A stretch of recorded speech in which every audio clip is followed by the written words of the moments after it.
ओम नमः चंडिकाय। शारदीय नवरात्रि में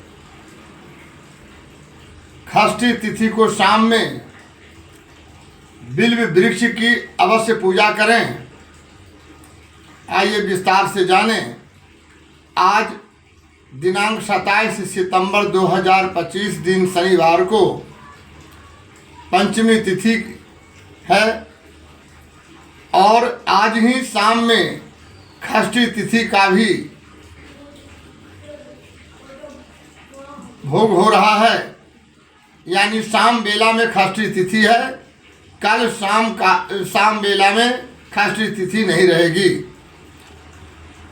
यह धर्म पुराण के अनुसार विदित है कि माता का सर्वप्रथम आगमन दर्शन षष्ठी तिथि को सायंकाल में बिल्व वृक्ष पर पश्चिम दिशा में जो शाखा था और जिसमें 2 बिल्व का फल लगा हुआ था, अर्थात बिल्व वृक्ष की पश्चिम तरफ वाली शाखा पर कात्यायनी माता का सर्वप्रथम दर्शन हुआ था। जैसा कि स्कंद पुराण में वर्णन है कि श्री रामचंद्र जी के द्वारा लंका पर चढ़ाई करने के दरमियान किष्किंधा पर्वत पर माता का नवरात्रा किया गया था, जिसमें षष्ठी तिथि को सायंकाल में सूर्यास्त के बाद मां कात्यायनी का बिल्व वृक्ष पर पश्चिम दिशा की ओर जो शाखा थी और जिसमें जोड़ा फल लगा हुआ था, उस पर मां कात्यायनी का दर्शन हुआ था। सायंकाल होने के कारण उन्हें वहां से अपने पूजा के स्थान पर लाया नहीं गया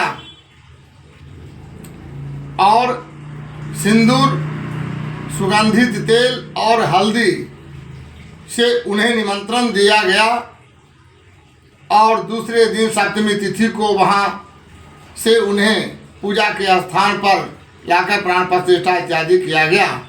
इसी परंपरा के अनुसार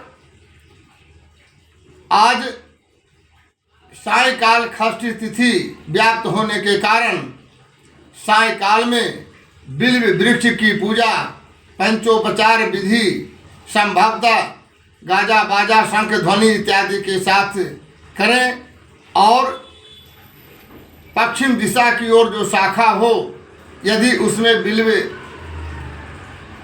का जोड़ा फल लगा हुआ हो तो उसी स्थान पर सिंदूर, घी और सुगंधित तेल से माता को आमंत्रित करें।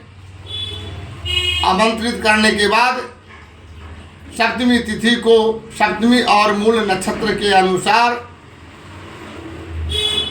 उन्हें पुनः बिल्व वृक्ष के पास जाकर पंचोपचार विधि से पूजा कर उस शाखा को काटकर एक पालकी स्वरूप बर्तन में रखकर वहां से पूर्ण विधि विधान गाजे बाजे के साथ पूजा के स्थान पर लाया जाता है।